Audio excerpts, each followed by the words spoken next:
Saudar aqui Elivaldo Barbosa. Tudo bem, Elivaldo? Seja bem-vindo. Tudo bem, Joelson. Boa tarde a você que está em nossa companhia.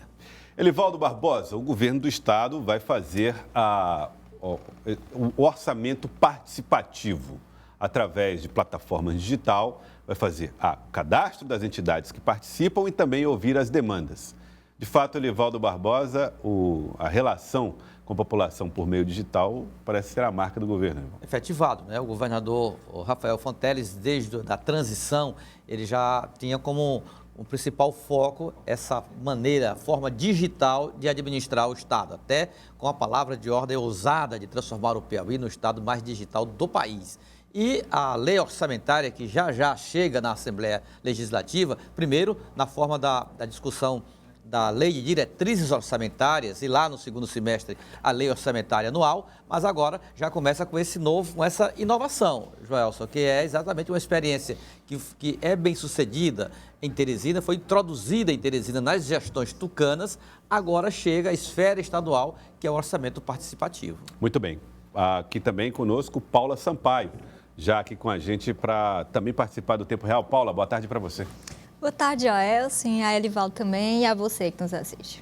Bom, nós vamos falar mais detalhado a respeito do orçamento participativo, que com o secretário de Planejamento do Estado do Piauí, Washington Bonfim, já está aqui com a gente no estúdio. Secretário Washington, boa tarde, seja bem-vindo. Boa tarde, sempre bom estar aqui com vocês e com os telespectadores.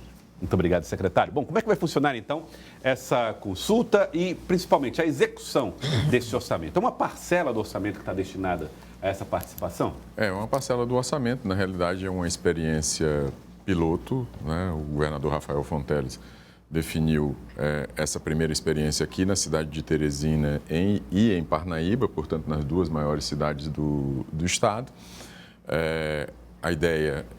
O plano, né? É lançar o orçamento participativo na próxima segunda-feira, dia 15, às 11h30, lá no Palácio de Karnak. Aí convido todas as lideranças. É um orçamento, e aí a diretriz do governador é um orçamento focado, né, nas demandas das comunidades mais vulneráveis das duas cidades, ou seja, associações de moradores, as federações relacionadas ao movimento comunitário que terão a oportunidade de participar desse conjunto de obras, no caso de Teresina, né, que vão ser executadas no ano que vem, né, em 2024, mas no caso de Teresina, 40 milhões de reais, no caso de Parnaíba, 10 milhões de reais. A partir do dia 22, as entidades se cadastram na plataforma eletrônica, a gente está fazendo uma parceria com o Colab. Há o cadastro das entidades entre o dia 22 de maio e 12 de junho. É um cadastro relativamente simples, a gente vai exigir apenas que, né, o CNPJ, né, da entidade e um documento que comprove a regularidade da diretoria que está respondendo ali, né? Nada relacionado a tributo, né? A gente quer a participação da entidade e que exista uma diretoria recém-eleita. Há limite de entidades para participar? Não há limite de entidades. Na realidade, as entidades que fizerem jus a esses dois critérios, que são critérios simples, vão poder participar. Já no cadastramento, elas indicam 3 obras, né, que lhes são prioritárias. As áreas envolvem educação, envolvem cultura, esporte, lazer, né, questão de mobilidade urbana, urbanização, são as principais áreas que vão estar disponíveis ações. É muito importante deixar claro que é um orçamento do governo estadual, portanto, determinadas ações que são típicas da prefeitura ou das prefeituras, a gente não entra. Então, isso é um ponto importante para deixar claro para as lideranças e para a população em geral. Após essa fase, vai ter uma fase de validação dessas demandas, né? Quer dizer, reforma de um campo de futebol. O campo de futebol está em que condições? Isso deve custar quanto? Né? E aí a gente estrutura isso entre, né, o mês de junho e o final do mês de julho, a gente tem 45 dias, e aí a partir do início de agosto, entre o dia 1º e 18 de agosto, como é típico da internet, 24 horas por dia, 7 dias por semana, a população vota nas propostas de cada uma das comunidades. E é importante dizer que o governo do estado vai oferecer, né, lá no momento da votação, uma determinada estrutura para que as entidades possam, né, correr atrás do voto e ter, né, por exemplo, acesso à internet, ter acesso a pessoas que possam, né, diminuir, por exemplo, a gente sabe que muita gente usa celular, mas às vezes usa o áudio e tal. A gente vai colocar equipes à disposição para ajudar as comunidades a se mobilizarem para que a gente possa ter o maior número de pessoas participando. Então a regra é essa: associações propõem obras e a população vota. É isso. E há um tempo para essas associações correrem atrás do voto. Exatamente. É mais ou menos isso. Agora sim, essas associações, elas precisam ser associações de moradores? Porque tem, por exemplo, associações de pescadores. Não, associações de moradores. A gente Moradores apenas, né? é movimento comunitário, associações de moradores. Então, vamos pensar aqui na FANC, né? As associações que estão ligadas à FANC, a Federação das Associações e Conselhos Comunitários do Estado, né? Elas estão aptas a participar. Estou dando um exemplo claro, né? Não só ela, mas estou dando um exemplo. Estão aptas a se qualificarem. Novamente, basta que tenha, né, um CNPJ válido e uma diretoria atuante. Isso é o nosso parâmetro básico e é um parâmetro bastante flexível para que todo mundo participe. Secretário, a gente vê um esforço do governador Rafael Fonteles, do governo como um todo, nessa aproximação com a sociedade através dessas entidades. Houve ali a criação da Secretaria de Relações Sociais, agora a questão do orçamento participativo também. Há mais ações, principalmente nesse momento de montagem do orçamento do ano que vem, que será de fato o orçamento com a cara de Rafael Fonteles? Essa é a determinação. Você mencionou bem, a Ceres tem sido uma parceira, a Núbia tem sido uma parceira fundamental na estruturação desse projeto, né, do orçamento participativo. Ela, inclusive, esteve ontem com o governador insistiu, né, nessa questão, né, da mobilização, né, das entidades da comunidade em torno dessa oportunidade da liderança comunitária estar dialogando com os seus liderados e diretamente com o governo. Essa é a grande oportunidade do orçamento participativo nesse formato digital. Ele anunciou a questão da criação do Conselho dos Conselhos, que reúne todos os conselheiros, né, seja de conselheiro da mulher, conselheiro de direitos humanos, fazer uma instância de escuta, né, do movimento social organizado. Ele anunciou isso durante a audiência que teve com a Núbia. E nós vamos ter alguns momentos importantes. No dia 26, do ponto de vista da participação, no dia 26 de maio, às 18 horas, deve ser num hotel da cidade, ali na Zona Leste, o Arrei. Nós vamos ter a oportunidade de receber o ministro Wellington Dias, a ministra Simone Tebet e o ministro Márcio Macedo, da Secretaria da Presidência da República, para discutir as prioridades do PPA federal. A gente vai fazer essa mobilização em todos os territórios do Estado. PPA seria o quê, secretário? O PPA é o Plano Plurianual do Governo Federal. Então, a estrutura do Ministério do Planejamento está visitando todos os estados. Para pensar o Brasil nos próximos 4 anos. Para pensar o Brasil nos próximos 4 anos.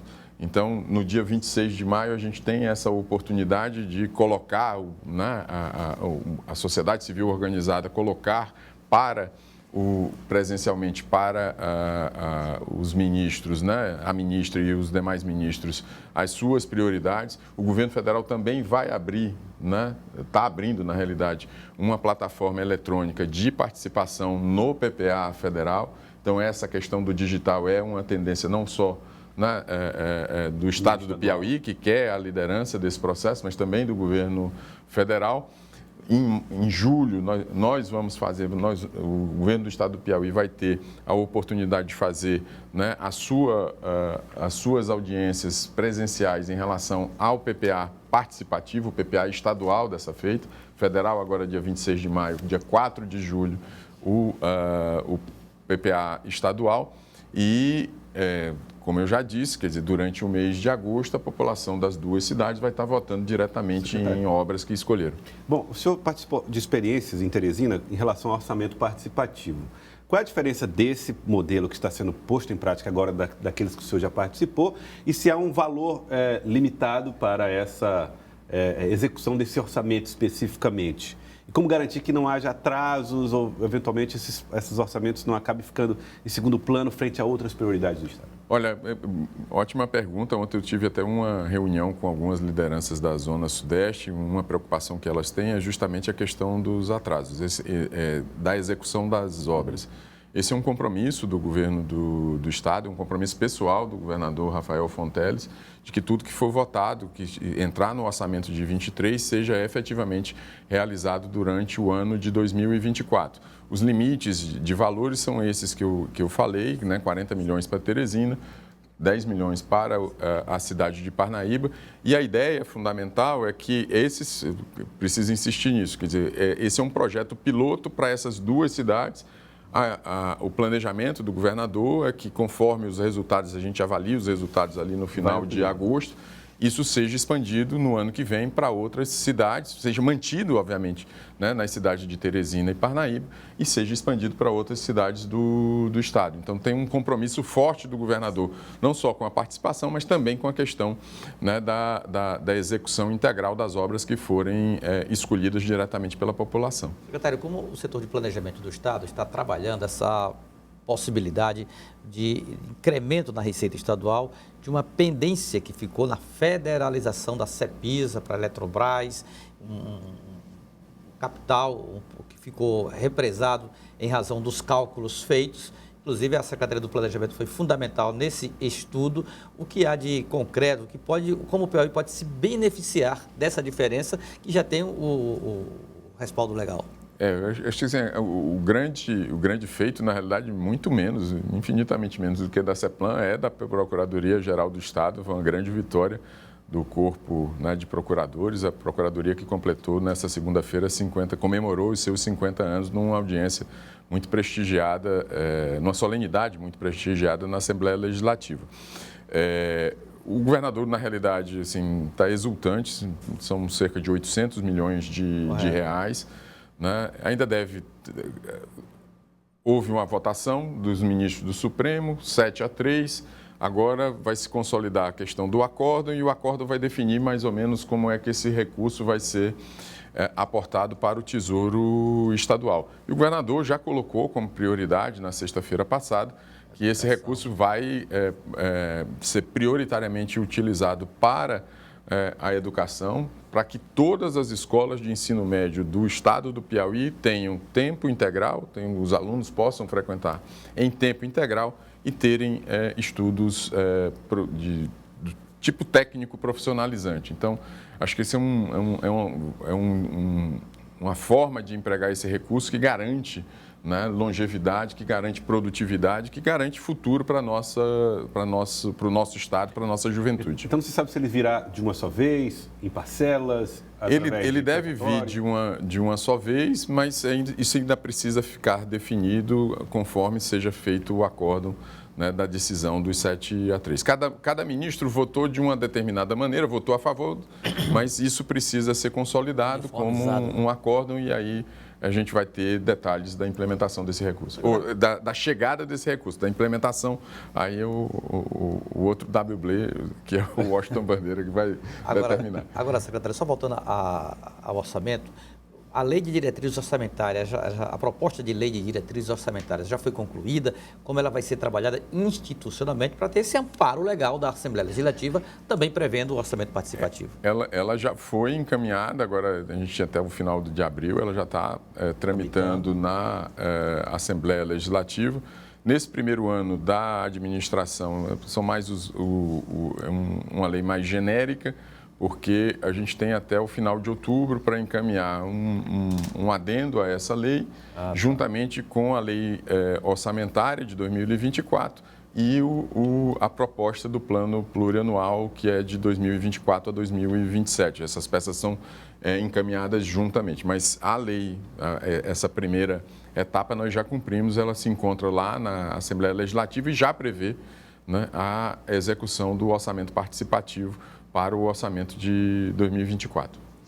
Secretário, pedindo um pouquinho mais de tempo aqui ao Joelson para fazer uma última pergunta sobre política. Porque ontem eu entrevistei a deputada Bárbara do Firmino sobre comentários, especulações de uma possível aproximação dela com interlocutores do Palácio de Karnak e ela negou essa aproximação, disse que é apenas uma especulação, segue no Progressistas e deve fazer o seu caminho até as eleições na oposição, mas ela cita o seu nome, ela disse que no Palácio de Karnak há alguém com quem ela conversa e essa pessoa é o senhor. Poderia ser uma ponte para essa aproximação de Bárbara ali mais com o Palácio de Karnak? Olha, assim, eu tenho uma amizade profunda com ela, com a Cristina, eu não tenho muita aproximação com o Bruno, mas com a família a gente tem uma aproximação grande, conversamos inclusive sobre política.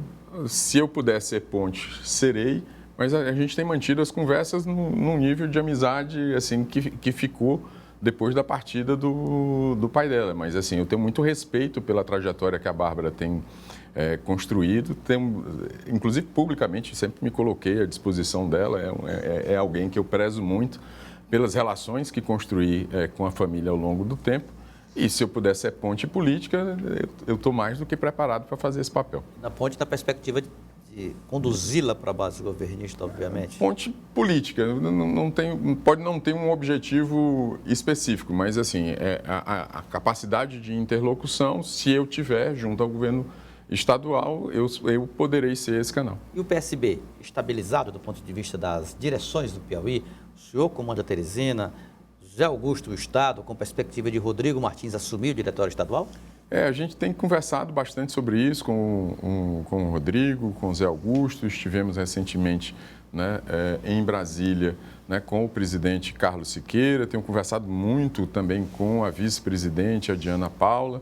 Então, assim, nós estamos construindo uma estratégia que é uma estratégia de apoio, né, à base do governo Rafael Fonteles, né, inclusive combinamos, né, de ter uma conversa mais adiante com o próprio governador para definir os destinos do partido e para o partido ser um instrumento, né, dessa renovação e dessa transformação do estado do Piauí que está sob a batuta, sobre a liderança do nosso governador Rafael.